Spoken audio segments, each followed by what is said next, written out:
Good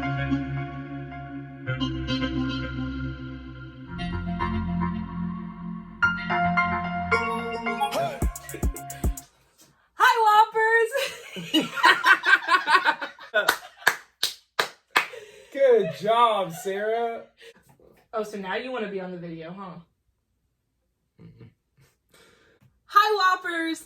That was Leia. She's very camera shy, so she won't be joining us today. But now you know what she looks like. So are you going to put that video before this? Yes. Okay.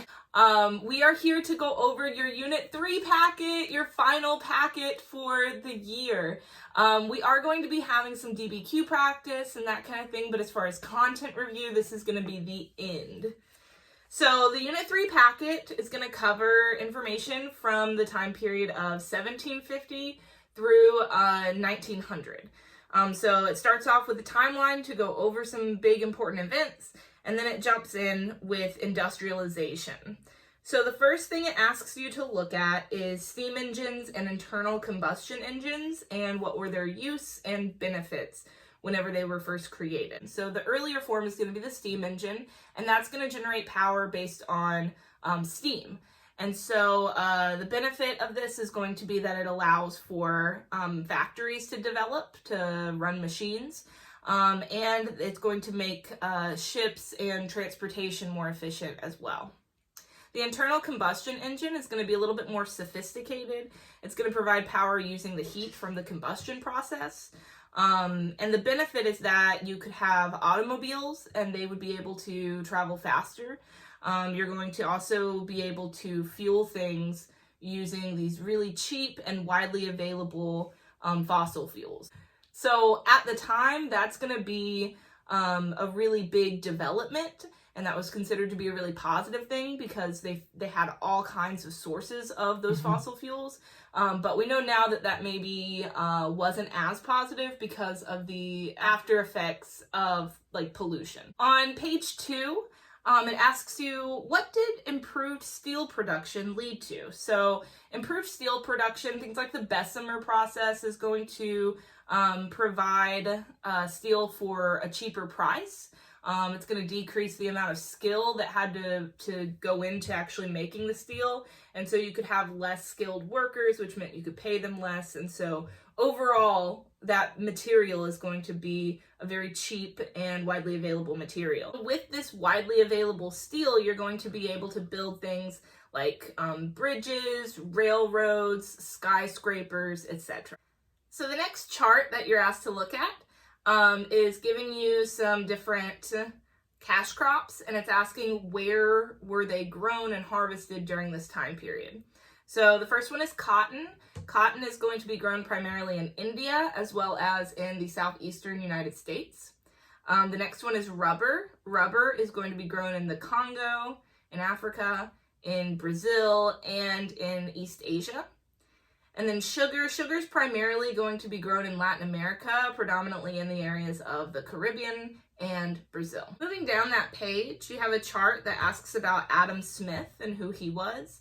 Adam Smith was an economist in the late 1700s. He wrote a book called On the Wealth of Nations, and that's going to provide some of the foundations for the basis of what we know of today as capitalism. So he's considered to be the father of capitalism. So it says define laissez-faire. The term laissez-faire just means hands off. And so what that refers to is that the government shouldn't play a role in the economy, that the government should be very hands off whenever they look at economics. And then the invisible hand. The invisible hand was something that he wrote about in his essays. And it was basically the idea that there is a force for people who are making money, that self-interest, that they want to make money, that is then going to benefit society as a whole. So everybody moving with their own self-interest is actually going to be beneficial for everybody in a society. That was the idea of the invisible hand. So some of his key economic beliefs include his firm stance on free market capitalism. So he believed that markets would regulate themselves, that you didn't need any outside forces to come in and regulate the markets, such as like a government body.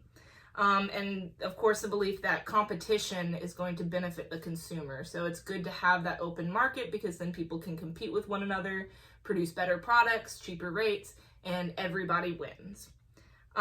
He was alive at the very beginning of the Industrial Revolution, so his ideas were his take on what countries should do to maximize the success of the Industrial Revolution. And so he came up with this idea of capitalism.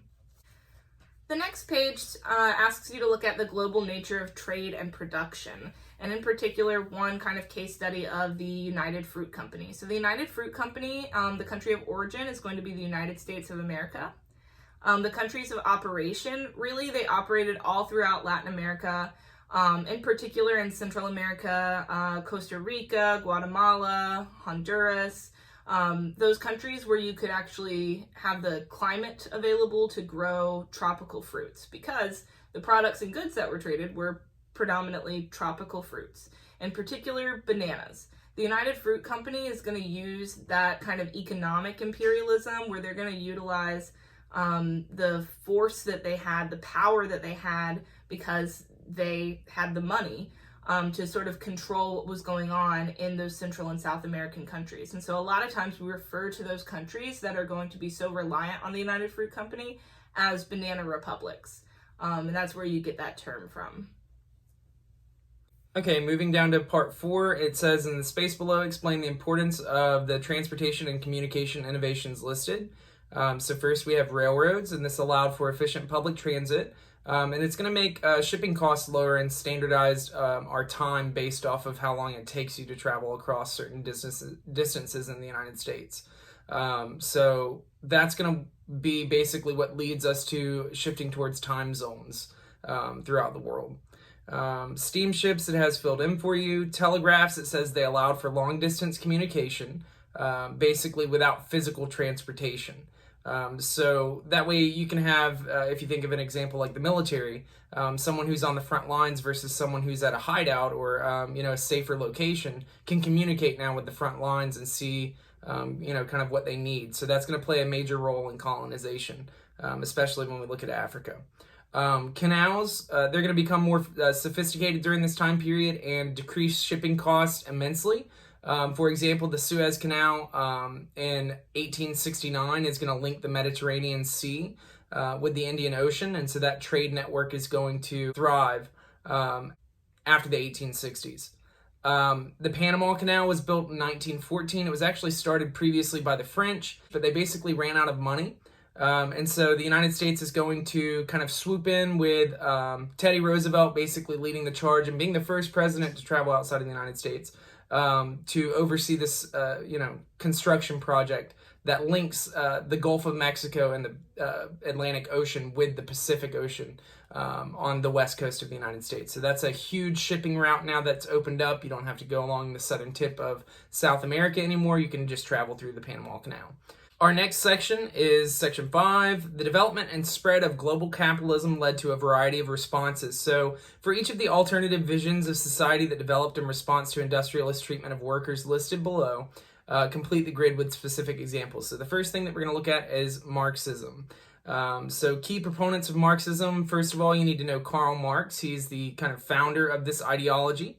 And then the key text, of course, being the Communist Manifesto. It's where he's going to elaborate on a utopian society that uses his viewpoints to kind of dictate like ownership of land and distribution of wealth. So just kind of a summary of his vision for society. So he believed that societies were split into two. And basically the haves were the bourgeoisie and the have-nots were the proletariat. The proletariat, he believed, must revolt and establish a classless society in which everyone shares everything, and that's going to be the foundation for communism. Next, we have two different movements here. We've got the Tanzimat movement in response to capitalism, and then the self-strengthening movement. And this is more of, a focus not on just the political ideology and like the role of government and all of this. It's going to be looking at the financial aspect of how do we, kind of continue to thrive in this European-led global economy. And so the Ottoman Empire is going to take as many efforts as they possibly can, basically, with the Tanzimat reforms to modernize, industrialize, and to save their empire from a complete collapse. On the right-hand side, you have the self-strengthening movement, and that's going to be in Qing, China.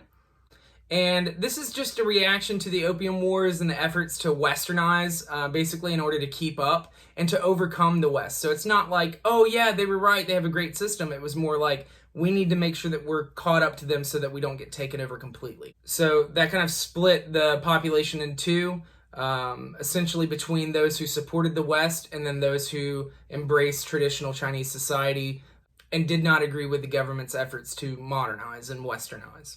Okay, part C, it says, in a number of small states, governments promoted their own state-sponsored visions of industrialization. Complete the following example. So there were also economic reforms in Meiji, Japan, during the Meiji Restoration. And basically, their goal was to make Japan self-sufficient so that it didn't have to rely on any Western power. They saw what was happening in China, basically. They're going to have their issues with Matthew Perry in the United States. And so they're going to see a need for this self-strengthening, similar to China, basically becoming self-sufficient, industrializing, and being more competitive with the Western markets. So the next key concept, 5.2, is imperialism and nation-state formation. And the big piece of information you need to be aware of is that industrializing powers established transoceanic empires. So the first thing it asks you to do is to fill out a map with those transoceanic empires. So I've done that. It's not pretty, but it's legible. So on this map, you can see the different empires that existed at the time. You have the American Empire, which had land in North America. It had land in the Caribbean, as well as in Southeast Asia with the Philippines. The Japanese, which controlled, of course, Japan, and then Korea and Manchuria. The British, which obviously had Britain, Canada, Australia, New Zealand, parts of Africa, South Asia. The Dutch, which are going to have control over not only the Netherlands, but Indonesia. The French, who are going to be involved in North Africa, as well as what they called Indochina, which is where like Vietnam is today. And then the German, which are going to have Germany and some kind of random African colonies. And then the Russian Empire, they are going to expand into Europe, expand into Central Asia, and of course through Siberia. So part C asks you to look at how European states established empires in Africa. And the example that it gives you is Belgium. So the African territory that they controlled was the Congo. I'm sure nobody has forgotten that King Leopold's ghost video that we watched shortly before spring break. And it asks, how did Belgium maintain power here? Essentially, it's going to be through force and terror. And the forced labor system that they had established that involved torture, like getting your hands cut off, and death if you disobeyed. And that's going to be how they maintained their power, because people didn't want to oppose them if they were scared for their lives. In letter D, it says, in some of their empires, the Europeans established settler colonies. So it just asks you where those settler colonies were. So for Britain, they had settler colonies in southern Africa, Australia, and New Zealand. And then in France, their settler colony was Algeria in northern Africa. For letter E, it says, in other parts of the world, industrialized states practice economic imperialism. And it asks you, what were the Opium Wars? Essentially, the Opium Wars were a series of conflicts between the British Empire and Qing China. And the whole point of the conflict was that the British Empire wanted to trade with Qing China. And you got to think about what I just talked about with Adam Smith. The British Empire is coming from this view of global capitalism, and consumers should have the rights here, not the government. And so when the British started trading opium to China, they felt like that was no problem because that was what the consumer wanted and they provided. The Chinese took a lot of offense to this. They didn't want opium in their society, and they wanted to ban Great Britain from being able to trade there. And so that's going to launch this series of wars that the Qing dynasty is going to lose. The British Empire is going to be successful, and that's going to result in the economic spheres of influence being established in China, where essentially China couldn't control their own trade anymore. Outside powers came in and controlled trade in different areas. The next chart on page 6 asks about the territories that were conquered by the United States and Russia during the time period. Just some more examples for you. So the United States is going to purchase Alaska during this time period. They're going to annex Hawaii. And then they're also going to have control over Puerto Rico, the Philippines, and Guam as a result of them winning the Spanish-American War. Russia is going to expand kind of into Europe with taking Finland and Poland for a period of time. You also have their expansion into Central Asia with them taking Turkestan. And you have their expansion further into Siberia and their claim on the Siberian islands. So our next part, key concept 5.3, is nationalism, revolution, and reform. Part 1 says, the rise and diffusion of Enlightenment thought questioned established traditions in all areas of life, often preceded revolutions and rebellions against existing governments. So we have 3 different examples of philosophers who are going to influence this revolution and rebellion. Our first philosopher that I chose here from the list was Baron de Montesquieu. His country of origin is France, and then his core beliefs, the way I like to remember this, if we have a list that includes Montesquieu, he has the longest last name, and you can split his last name into 3 syllables, because he believed in a separation of powers, right? So just like we have in a federal system here in the United States, we have 3 branches of government. He's going to believe in governmental power basically being separated into the executive, legislative, and judicial branches. And basically balance out each other so that no one party can have too much power, or so that no individual can have too much power. His key text would be The Spirit of Law, and that's going to outline his core philosophical beliefs that we just discussed. Okay, philosopher number 2 that I chose was John Locke. He was from England, and his key text would be just essays and letters on kind of natural rights and liberties. And that gets into his core philosophical beliefs. So the way I like to remember John Locke is he wanted to lock up 3 basic rights, right? He wanted to lock up the right to life, liberty, and property. And so he believed that these were natural rights and were essential to all human beings. And essentially he's going to influence important texts just like in the Declaration of Independence, where Thomas Jefferson would basically just change property to the pursuit of happiness. We call that plagiarism. Yeah, it's all right.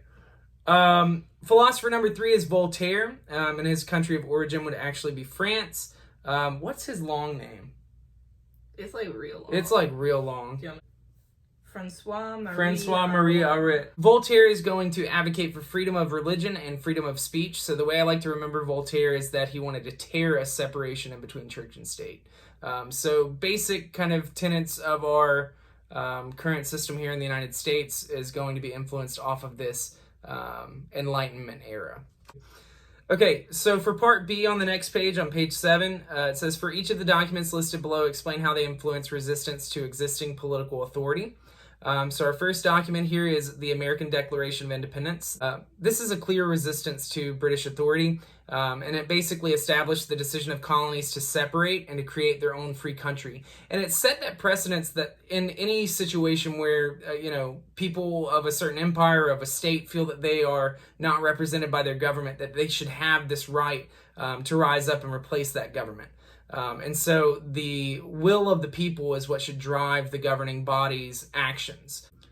The next document, the French Declaration of the Rights of Man and Citizen, or the Durham Act, is a clear resistance to French monarchy and basically called for the elimination of their estate system and more rights for citizens. So this document is very kind of in line with the thinking of the American Declaration of Independence. Obviously, there's going to be a clear relationship between the Americans and the French after the Revolutionary War and then going into the French Revolution. But you can see a clear influence, at least in their political ideology, to how they would want to separate, kind of their powers. But the French really never got that chance to follow through with their republic, at least temporarily. Last, we have Bolivar's Jamaica letter. Basically, this is a resistance to Spanish crown officials and the power of Latin peninsulares. And this is going to appeal to that idea of American identity, that we are born here, we are Native Americans, and we should fight back against, imperial authority.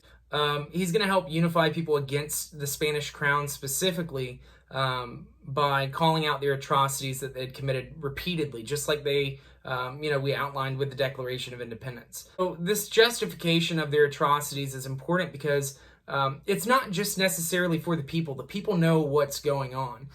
It's to gain that global support. So people who were enemies of the Spanish, people who were enemies of the British, are going to be glad to hop on board against a crusade basically against the Spanish. So they're playing geopolitics before they're even establishing new states. So that's something that's kind of important to understand, is that you have to have people to trade with after you become a new state. It's easy to just say you're breaking away, but now you have to give a framework for how that's going to happen and who's going to support you in this process. Because without recognition, declaring your state independent means literally nothing. So for letter C on page 7, it's asking you how the Enlightenment ideas influenced these notions.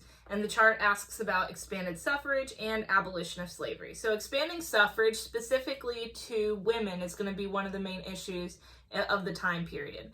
And basically, if you look at the ideas of the Enlightenment, so often the message is that, there needs to be equality and liberty, and that everyone needs to be able to have a say in, who's in charge. And so if you're opening that for discussion and saying that everybody should have a say, then you really kind of don't have an argument anymore against women voting. And so they're going to really kind of pinpoint that with the women's suffrage movement and say, oh, look at these Enlightenment texts.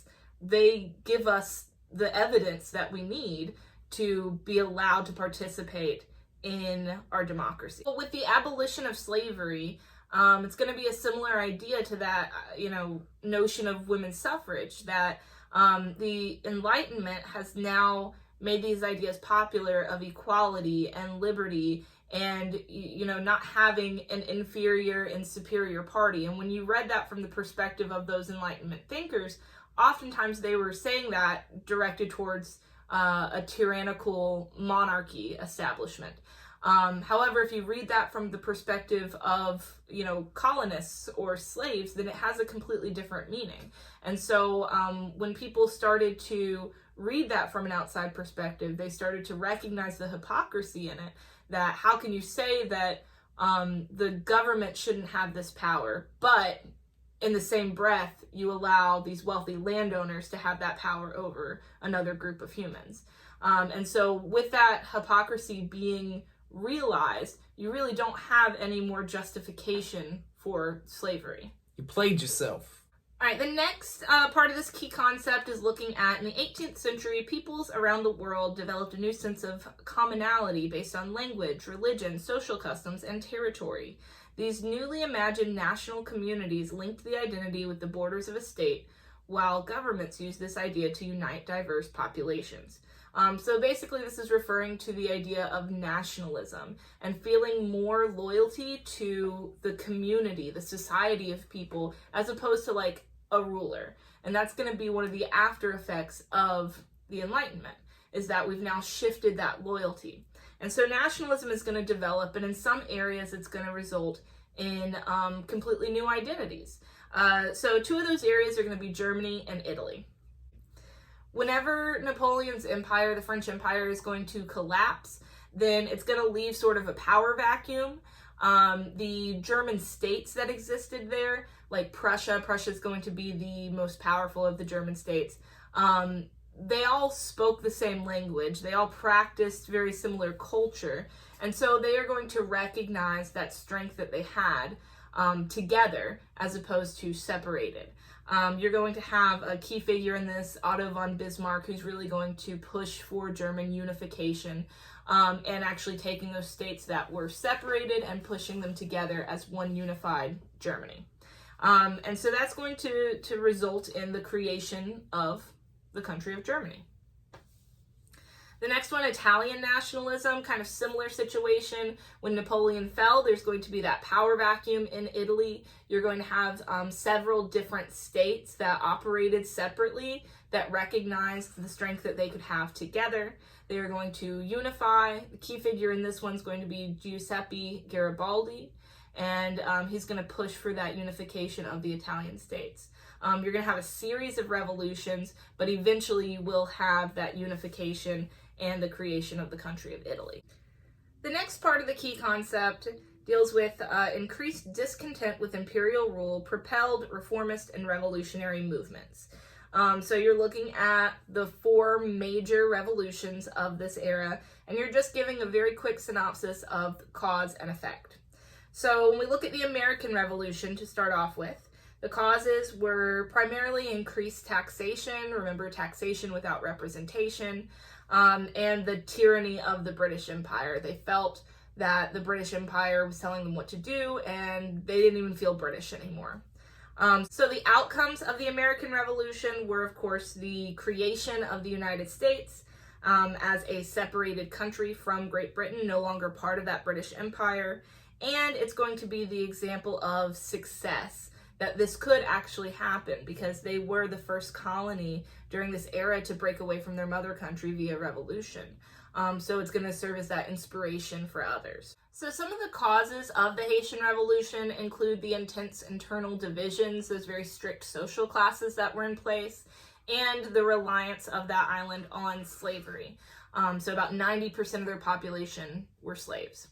Obviously, it's going to be very intense slavery as well, because remember, a lot of the sugar that is going to be produced during this era was produced in the Caribbean, in particular Haiti. Some of the outcomes of the Haitian Revolution, of course, they're going to have the creation of Haiti as a separated colony from France. Saint-Domingue? No longer. That colony, that French colony of Saint-Domingue, what they called it, is now going to be its own independent country of Haiti. It is going to be a country that is run by former slaves, and that's going to be very inspirational. It's going to spread those Enlightenment ideas. But we know for Haiti, it is going to result in some severe challenges when you look at leadership, and then, of course, the economic challenges that are going to be posed to the island, considering that the economy had previously been based almost solely on slavery. So that's going to pose a lot of economic problems for Haiti's future. So next we have Latin American independence movements. This is going to include the work of José de San Martín and Simón Bolívar. So some of the causes for these independence movements all throughout Latin America would be the internal class divisions and national identity as not Spanish, basically. Anything but Spanish. So if you think back to the Jamaica letter, when Simón Bolívar is basically saying, like, we were never viceroys, we were never the chosen ones, like, we were never allowed to rule, then he's outlining the issues with economic imperialism that we see actually. This predates what we'll see later on with Africa, but that effort of decolonization is really harsh on their economies because they really don't have people in power that have gone through this process of creating a new nation. This is something that's new to them because they have been placed in this state of subjugation for so long and excluded from government. It's going to, cause a disadvantage for those who are going to have to basically be a part of the state building process. A gradual creation of the Central and South American countries of today, and of course the dictatorships that go along with them. So while we look at like national identity and revolution as a positive thing, you have to understand that that transition of power is not always so smooth. Okay. So the French Revolution, we've got some of the causes here. Intense economic disparity in France. You're going to have those basically at the highest levels of society in the first estate, controlling all the wealth and not paying their fair share of taxes. Whereas the lowest class, the third estate, is going to be paying essentially 98% all of the taxes that all of the estates pay in. So obviously this shows a clear tyranny of the French monarchy, and Louis XVI is known for being extravagant. So if you remember when we talked about Louis XIV, building the Palace of Versailles, Louis XVI is going to extend upon that and continue this waste and dumping money into his, royal palace, basically. And while people are starving. Are starving in the streets. So you're going to have an issue too. It just lines up with a major drought in northern France, where it's going to kill off a lot of the crops, and they're going to have a food shortage. So all of that kind of coupled together is going to lead for this, chaotic time period known as the French Revolution. Some of the outcomes, you're going to have a lot of death associated with the French Revolution. You would have a separation of church and state, the reign of Napoleon, the rise of the Jacobins, and, kind of part of the French Revolution, some consider it to be. But the reign of terror is an 11-month period where you have just absolute chaos and people being guillotined back to back to back. Another one, Eventually, they would get rid of monarchy altogether and form the Third French Republic, but it's going to take some doing. It's going to take a lot of periods of instability and kind of not knowing who's in charge and what powers they actually have until Napoleon codifies laws and starts to kind of lay out a republic-type system, even though he was a dictator at the time, essentially. So. All right, letter C on page 8 asks about slave resistance. And it asks you what were Maroons and what were Maroon societies. So Maroons escaped or freed slaves, and Maroon societies were those communities where these escaped slaves would come together and they would live in these kind of remote, secretive locations that would be self-sufficient, and they would have some relative safety because of the fact that they were located typically in very remote locations, and they were usually self-sufficient. Letter D says increasing questions about political authority and growing nationalism contributed to anti-colonial movements. What was a cause and an effect of the Boxer Rebellion in Qing China? So a cause of the Boxer Rebellion would be the increasing foreign influence. The Boxers is what they were called, but that was a group of resistance fighters in China that wanted to physically combat foreign influence from coming into their country. So they would actually kill people that were not Chinese. So an effect of this Boxer Rebellion is going to be the weakening and eventual collapse of the Qing dynasty. The Qing dynasty showed that they had very little control over what people in their society did, and they were forced to pay very hefty fines to the countries that had citizens or workers killed in China, and it's going to allow those foreign powers to actually take more control and expose the weakness that the Qing dynasty had. All right, so the next section asks you to look at some political ideologies. So specifically liberalism is the first one it asks about, and it already has that filled out for you, talking about John Locke and his beliefs. The next one is socialism, and socialism is very complicated just because of the fact that it doesn't really have a very clear starting point. So when you look at the definition or summary of socialism, what I put is an economic theory focusing on state control within the economy. That's a very basic definition.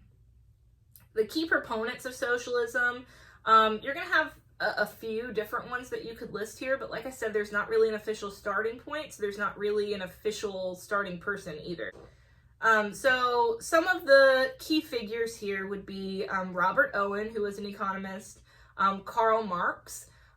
He's going to be the one that actually wrote about the idea of socialism, kind of in his own way. And then a lot of people consider Vladimir Lenin, the Russian dictator, to also be a key proponent of socialism. The key text within socialism, I guess you could really say the Communist Manifesto would be a core text for looking at the ideas of socialism, because Karl Marx is going to write about socialism in that book. So he described the system of socialism as a transition between a capitalist society and a fully Marxist communist society. So he said in between those two things happening, you would have to have this transition period of the state being in control of the economy, because you're going from people being in control of the economy to the state being in control to you not really even having an economy anymore. That utopian idea of Marxism. So some of the core beliefs of socialism, really just that the government is going to play a significant role in economics, usually to ensure the safety and fairness to workers and to consumers. The idea was that within the Industrial Revolution, you had several things go wrong. Things like workers being treated unfairly, not being paid reasonable wages, not getting sick leave, having child labor, and so this was kind of seen as a way to prevent those bad things from happening, was to allow the government to come in and sort of establish norms and rules for this unchecked capitalism that was occurring at the time. All right, letter B on page 9 is asking about women's suffrage and the emerging feminist movement. And so it gives some examples of like feminist literature and asks you who is the person that wrote that. So the first one is the Declaration of the Rights of Women and the Female Citizen, and that was written by French citizen Olympe de Gouges, which is spelled OLYMPEDEGOUGES. French name. She's actually gonna get her head cut off for writing that. The next one is a Vindication of the Rights of Woman, and that is going to be written by Mary Wollstonecraft. And then the last one is a Declaration of Sentiments, and that's going to be written by Elizabeth Cady Stanton. On our last page, page 10, you're asked to look at some migration that's going to occur during this time period. It says many individuals chose to relocate, often in search of work. However, the global capitalist economy continued to rely on coerced labor migration. So it gives you some examples of this coerced labor migration. The first one it asks you about is Chinese indentured servitude. So Chinese indentured servitude was pretty common during the time period. We're at the hour and 5-minute mark. You don't think I'm tired? No, I think it's fine to be tired. I just want to wait until you're done yawning to talk. Because you want to cut that out, right? I assume you don't want to be yawning on our video. That's what they're doing in class. That's what they're doing at home right now. Okay. So the first one it asks you about is Chinese indentured servitude, which was very common during the time period. You would see Chinese citizens traveling all over the world for temporary labor. So one of the examples, though, that I would like for you to know is the Chinese indentured servitude that occurred in the United States, specifically along the West Coast. We're going to see thousands of Chinese citizens essentially sign over their freedom for usually 5 to 7 years in exchange for the ability to live in the United States. So most of those Chinese indentured servants were used to build railroads. The Transcontinental Railroad, about 90% of the workforce was Chinese. The next one is Indian indentured servitude. We're going to see a lot of indentured servants from India sent to the Caribbean in particular to work on sugar plantations. And that's going to be because of the abolition of slavery within the British Empire. Indentured servitude was a way that they could still have very, very cheap labor, and so their profit margins would still be very high. All right, the next section is asking about some of the effects of that migration that's occurring worldwide. And one of the effects is going to be the creation of enclaves. Ethnic enclaves are basically going to be like transplant communities where you see a lot of migrants of one ethnicity that are going to congregate together to create just a certain area where that minority is the majority. So the example that it gives is, migrant people would be the Chinese. There's several different enclaves you could mention. I just went for specifically California and the San Francisco area. In San Francisco, there was an immigration station called Angel Island, and Angel Island was where most of the Chinese immigrants that came to the United States had to check in. And so you're going to see the creation of an ethnic enclave there in the San Francisco area, because that was somewhere where those Chinese immigrants could go to and feel kind of that sense of community and that sense of being home.